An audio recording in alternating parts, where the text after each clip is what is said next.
Hello दोस्तों, मैं निकेता चौधरी आप सभी का स्वागत करती हूँ आपके अपने YouTube channel teach with Niketa में। आज जो मैं आपके लिए क्लास लेके आई हूँ वो है आपकी प्रैक्टिस सेट की। संस्कृत का प्रैक्टिस सेट हम करने वाले हैं जो आपके यूपी टेट, सी टेट और सुपर टेट 3 और जितने भी आपके टीचिंग का एग्जाम है उनके लिए वीडियो बहुत ज़्यादा इंपॉर्टेंट है। आज हमारा पहला प्रैक्टिस सेट है वो संस्कृत का। तो चलिए स्टार्ट करते हैं अपनी आज की क्लास। इसमें जो सबसे पहला क्वेश्चन है वो दिया हुआ है कि संस्कृत शब्द का क्या अर्थ है। 4 ऑप्शन दिए हुए हैं। पहला ऑप्शन है परिष्कृत, निर्दोष, शुद्ध या उपयुक्त सभी। तो इसमें संस्कृत शब्द का हमें अर्थ बताना है।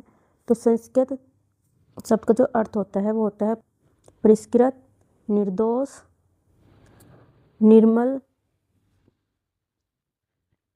शुद्ध और अलंकृत। ये आपके संस्कृत शब्द का अर्थ है। तो इसका राइट आंसर हो गया ऑप्शन नंबर डी, उपयुक्त सभी। तो संस्कृत शब्द का क्या अर्थ होता है? परिष्कृत, निर्दोष, शुद्ध, निर्मल और अलंकृत। नेक्स्ट क्वेश्चन है कि संस्कृत भाषा को कहा जाता है, क्या कहा जाता है? ऑप्शन है आपका देव भाषा, देववाणी, गिरवाण वाणी या उपयुक्त सभी। आंसर है उपयुक्त सभी, क्योंकि संस्कृत भाषा को देव भाषा, देववाणी या गिरवाण वाणी सभी नामों से इन्हें जाना जाता है। राइट आंसर हो गया ऑप्शन नंबर 4। थर्ड क्वेश्चन है उत्तर प्रदेश राज्य में संचालित संस्कृत शिक्षण के मुख्यतः कितने स्तर हैं? सॉरी आपका कट गया, कितने स्तर हैं आपको इसमें बताने हैं कि जो यूपी में कितने संस्कृत शिक्षण के स्तर हैं। तो ऑप्शन दिया हुआ है इसमें पहला 3, 4, 5 या 6। तो कितने स्तर हैं? तो उत्तर प्रदेश में आपके 4 स्तर हैं संस्कृत शिक्षण के। कौन कौन से? एक है प्राथमिक स्तर। प्राथमिक स्तर जो है कौन सी क्लास से है? वो 3 से 5 क्लास तक है। फिर है उच्चतर माध्यमिक स्तर जो आपका कक्षा 6 से 8 तक है। फिर है माध्यमिक स्तर, ये आपका 9 से 12 तक है। और फिर है उच्च स्तर जो आपका स्नातक एवं अधिस्नातक परास्नातक तक है। तो कितने स्तर हैं? 4 स्तर है। राइट आंसर हो गया इसका ऑप्शन नंबर 2। नेक्स्ट क्वेश्चन कि प्राथमिक स्तर पर संस्कृत शिक्षण के क्या उद्देश्य हैं? हमें बताना है प्राइमरी लेवल पर। पहला ऑप्शन है कि फलों, वस्तुओं, जानवरों, लिंग, वचन एवं सर्वनाम को छोटे छोटे वाक्यों के माध्यम से सिखाना। दूसरा ऑप्शन है संस्कृत का सस्वर पाठन सिखाना। तीसरा ऑप्शन है संस्कृत के गद्य पद का अनुवाद सिखाना या फिर संस्कृत के सूत्रों का कंठस्थ कराना। तो इसके राइट आंसर की बात करें, हमें प्राइमरी लेवल पे बताना है। तो प्राइमरी लेवल पर बच्चों क्या सिखाते हैं? फलों, वस्तुओं, जानवरों, लिंग, वचन और संज्ञा सर्वनाम को छोटे छोटे वाक्यों के माध्यम से बच्चों को सिखाते हैं। इसका राइट आंसर हो गया ऑप्शन नंबर 1। नेक्स्ट क्वेश्चन की बात करते हैं पाणिनि ने संस्कृत वर्णमाला को कितने सूत्रों में प्रतिपादित किया है? पहला ऑप्शन है 12 सूत्रों में, दूसरा है 14 सूत्रों में, या 16 सूत्रों में, या फिर 18 सूत्रों में। तो पाणिनि की बात करते हैं तो पाणिनि ने जो बांटा है संस्कृत वर्णमाला को वो बांटा है 14 सूत्रों में। कितने में? 14 सूत्रों में बांटा है, जिन्हें हम क्या कहते हैं? जिन्हें हम कहते हैं महेश्वर सूत्र भी हम कहते हैं। इसका राइट आंसर हो गया ऑप्शन नंबर 2। नेक्स्ट क्वेश्चन है प्रत्याहार कितने वर्णों से बनता है? ऑप्शन दिए हुए हैं 2, 3, 4 या 5। तो प्रत्याहार जो बनते हैं वो आपके 2 वर्णों से बनते हैं, जैसे अच, इक, हल, ये आपके क्या हैं? ये आपके प्रत्याहार है। प्रत्याहार से रिलेटेड आपकी क्लास हो चुकी है थ्योरी की, अगर आपने नहीं देखी तो आप चैनल पर जाके देख सकते हैं। नेक्स्ट है प्रासंगिक प्रत्याहारों की संख्या कितनी? ऑप्शन है 33, 43, 22 या 42। तो प्रासंगिक प्रत्याहारों की जो संख्या होती है वो 43 होती है। राइट आंसर होगा ऑप्शन नंबर 2। वर्ण कितने प्रकार के होते हैं? नेक्स्ट क्वेश्चन है कि वर्ण कितने प्रकार के होते हैं? 2, 3, 4 या 5। तो अगर वर्णों की बात करें तो वर्ण जो होते हैं वो 2 प्रकार के होते हैं। कौन कौन से? स्वर और व्यंजन। स्वर के कितने भेद होते हैं? 2, 3, 4 या 5। तो स्वर के कितने भेद होते हैं? स्वर के भेद होते हैं 3। कौन कौन से होते हैं? ह्रस्व स्वर, दीर्घ स्वर और प्लुप्त स्वर। ये आपके 3 टाइप के स्वर होते हैं। नेक्स्ट क्वेश्चन है ह्रस्व स्वर किसे कहते हैं? जिस स्वर के उच्चारण में 1 मात्रा का समय लगे, या जिस स्वर के उच्चारण में 2 मात्रा का समय लगे, नेक्स्ट जिस स्वर के उच्चारण में 3 मात्रा का समय लगे, या फिर उपयुक्त में से कोई नहीं। हमसे पूछा गया इस प्रश्न में कि ह्रस्व स्वर किसे कहते हैं? तो ह्रस्व स्वर उन स्वर को कहते हैं जिनके उच्चारण में 1 मात्रा का समय लगता है। और जिन स्वर के उच्चारण में 2 मात्राओं का समय लगता है उनको हम बोलते हैं दीर्घ स्वर, और जिन स्वर के उच्चारण में 3 मात्रा का समय लगता है उन्हें बोलते हैं प्लुत स्वर। तो इसका राइट आंसर हो गया option number first. Next question है, ह्रस्व स्वर कितने प्रकार के होते हैं? 3, 5, 7 या 8? तो ह्रस्व स्वर कितने प्रकार के होते हैं? ह्रस्व स्वर होते हैं 5 प्रकार के। कितने टाइप के? 5 प्रकार के। कौन कौन से होते हैं? ए, ई, उ, रे और ले। ये आपके 5 प्रकार के होते हैं। नेक्स्ट क्वेश्चन, दीर्घ स्वर किसे कहते हैं? ऑप्शन दिए हुए हैं, ऐसे स्वर जिनके उच्चारण में 1 मात्रा का समय लगता है, या ऐसे स्वर जिनके उच्चारण में 2 मात्राओं का समय लगता है, या फिर ऐसे स्वर जिनके उच्चारण में 3 मात्राओं का समय लगता है, या फिर जिनके उच्चारण में 4 मात्राओं का समय लगता है। तो जिनके उच्चारण में 1 मात्रा का समय लगता है वो होते हैं ह्रस्व स्वर। हमसे क्या पूछा? हमसे पूछा दीर्घ स्वर। तो दीर्घ स्वर वे स्वर होते हैं जिनके उच्चारण में 2 मात्राओं का समय लगता है। राइट आंसर हो गया ऑप्शन नंबर सेकंड। और 3 मात्रा वाले होते हैं प्लुत स्वर। इंपॉर्टेंट क्वेश्चन है, इनसे एक नया क्वेश्चन जरूर आएगा, ध्यान रखना, ठीक है। नेक्स्ट है, दीर्घ स्वर कितने प्रकार के होते हैं? 4, 5, 6 या 8? ये वर्णमाला से रिलेटेड क्वेश्चन है, और वर्णमाला आप हिंदी में भी पढ़ चुके हैं, ये आपका रिवाइज हो जाएगा, दोबारा से रिवीजन हो जाएगा। तो हमसे पूछा है कि दीर्घ स्वर कितने प्रकार के होते हैं? तो दीर्घ स्वर होते हैं 8 प्रकार के। कौन से? देखते हैं कौन कौन से होते हैं। आ, ई, उ, री, ए, ओ और ओ। ये आपके दीर्घ स्वर होते हैं। नेक्स्ट क्वेश्चन है कि प्लुत स्वर किसे कहते हैं? जिनके उच्चारण में 1 मात्रा का समय लगता है, या फिर जिनके उच्चारण में 2 मात्राओं का लगता है, या जिनके उच्चारण में 3 या 3 से अधिक मात्राओं का समय लगता है, या वे स्वर जिनके उच्चारण में 1 या 2 मात्राओं का समय लगता है। तो प्लुत स्वर क्या होते हैं?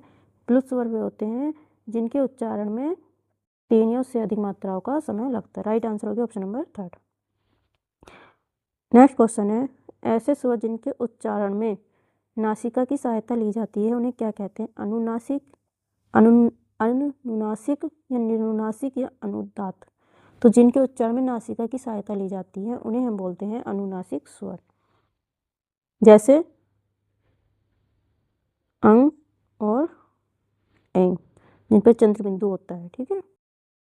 नेक्स्ट, निम्नलिखित में कौन सा अंतःस्थ व्यंजनों का समूह है? कौन सा? लैवैस है, यह रलैव है, या श है, या छ तिरग्य? तो इसमें हमसे पूछा है कि अंतःस्थ व्यंजन। तो अंतःस्थ व्यंजन की बात करते हैं तो वो होते हैं ये रलैव है। राइट आंसर हो गया ऑप्शन नंबर सेकंड। ये श है जो है ये आपके ऊष्म व्यंजन होते हैं। कौन से? ये ऊष्म व्यंजन होते हैं। और ये जो है डी ऑप्शन ये होते हैं संयुक्त व्यंजन। तो राइट आंसर हो गया option number second. Next question बात करते हैं, निम्नलिखित में कौन ऊष्म व्यंजनों का समूह है?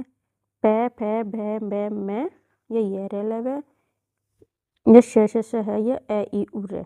तो ऊष्म व्यंजन के होते हैं, मैंने अभी पिछले क्वेश्चन में बताया था, ये होते हैं आपके श है। राइट आंसर हो गया option number third. Next question है, स्पर्श वर्ण कहलाते हैं। कौन से कहलाते हैं? कैसे मैं तक, ऐसे अह तक, या कैसे ज्ञानी तक, या ऐसे ज्ञानी तक? तो हमसे पूछा है स्पर्श वर्ण कौन से होते हैं? तो स्पर्श वर्ण जो होते हैं वो कैसे मैं तक होते हैं, और इनकी संख्या कितनी होती है? इनकी संख्या होती है 25। इन्हीं 25 वर्णों को हम स्पर्श व्यंजन कहते हैं। नेक्स्ट है कि संयुक्त व्यंजन किसे कहते हैं? पहला ऑप्शन है 2 स्वरों के संयोग से बने वर्ण को, या 2 व्यंजनों के संयोग से बने वर्ण को, या 2 स्वरों व 2 व्यंजन के संयोग से बने वर्ण को, या उपयुक्त में से कोई नहीं। तो संयुक्त व्यंजन किसे कहते हैं? संयुक्त व्यंजन उन्हें कहते हैं जो 2 व्यंजनों के संयोग से बने होते हैं। उन वर्णों को हम संयुक्त व्यंजन कहते हैं। जैसे छ हो गया, ज्ञानी हो गया, त्रिशूल हो गया ना, ये क्या होते हैं? ये आपके संयुक्त व्यंजन होते हैं। जैसे ज्ञानी है, कितने वर्णों से बनता है? 2 वर्णों से बनता है, जय प्लस अण से, ठीक है। तो संयुक्त व्यंजन होते हैं। नेक्स्ट है कि पर्यटन के कितने भेद होते हैं? 2, 3, 4 या 6? तो पर्यटन के कितने भेद होते हैं? पर्यटन के 2 भेद होते हैं, बाह्य पर्यटन और आभ्यंतर पर्यटन। ये क्वेश्चन आपका 2016 के यूपी टेट क्वेश्चन पेपर में आया हुआ है। क्वेश्चन इंपोर्टेंट है, ध्यान रखना, ठीक है। फिर है बाह्य प्रयत्नों के कितने भेद होते हैं? 8, 10, 11, 14। तो बाह्य प्रयत्नों की हम बात करें तो बाह्य प्रयत्न जो होते हैं उनकी संख्या होती है 11। राइट आंसर हो गया ऑप्शन नंबर 3। नेक्स्ट है कि विवार का क्या अर्थ है? मुख का खुलना, तेजी से श्वास छोड़ना, अट्टहास करना या मुख का बंद होना। तो विवार क्या होता है? विवार का अर्थ होता है मुख खुलना। राइट आंसर हो गया ऑप्शन नंबर 1। नेक्स्ट क्वेश्चन है अल्प प्राण वर्ण किसे कहते हैं? जिन ऑप्शन पहला, जिन वर्णों के उच्चारण में प्राणवायु का उपयोग नहीं होता है, या जिन वर्णों के उच्चारण में प्राणवायु का अल्प उपयोग होता है, या फिर जिन वर्णों के उच्चारण में प्राणवायु का अधिक उपयोग होता है, या जिन वर्णों के उच्चारण में एक प्रकार की गूंज होती है। तो अल्पप्राण किन्हें कहते हैं? अल्पप्राण उन वर्णों को कहते हैं जिनके उच्चारण में प्राणवायु का अल्प उपयोग होता है। तो इसका राइट आंसर हो गया ऑप्शन नंबर 2। और अल्पप्राण क्या है? अल्पप्राण जो है बाह्य प्रयत्न का प्रकार है। 11 टाइप बताए थे ना बाह्य प्रयत्न के, उसमें से। नेक्स्ट क्वेश्चन है उदात्त स्वर किसे कहते हैं? इंपॉर्टेंट क्वेश्चन है। जिन स्वरों के उच्चारण में नासिका की सहायता ली जाती है, या जिन स्वर के उच्चारण में 2 मात्राओं का समय लगता है, जिन स्वर की उत्पत्ति अपने उच्चारण स्थान के ऊपर के भाग से होती है, या जिन स्वरों की उत्पत्ति अपने उच्चारण स्थान के नीचे भाग से होती है। तो उदात्त स्वर किन कहते हैं? जिन स्वर की उत्पत्ति अपने उच्चारण स्थान के ऊपरी भाग से होती है उन्हें हम उदात्त स्वर कहते हैं। नेक्स्ट है किसी वर्ण के साथ जब दूसरा वर्ण मित्रवत पास आकर बैठकर संयुक्त हो जाता है तो वो क्या कहलाता है? आगम वर्ण, आदेश वर्ण, उपधा वर्ण या संयोग। तो क्या कहलाता है वो कहलाता है आपका आगम वर्ण। राइट आंसर है ऑप्शन नंबर 1। क्या बोलते हैं इसको? मित्र वदामय।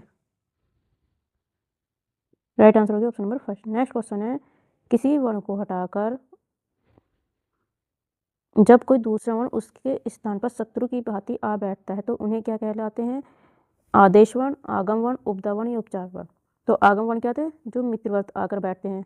इसमें पूछा शत्रुवत, तो होते हैं आदेश वर्ण। क्या बोलते हैं इन्हें? शत्रुवदादेश।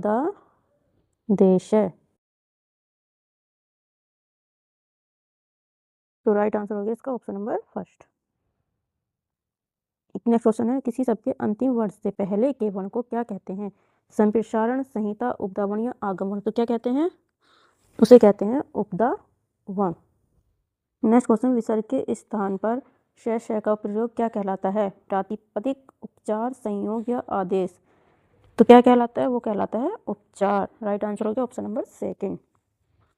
नेक्स्ट क्वेश्चन वर्णों के अत्यंत समीपता को क्या कहते हैं? आगम, संयोग, संहिता या साचार्य। तो क्या कहते हैं? वर्णों के अत्यंत समीपता को उन्हें कहते हैं संहिता।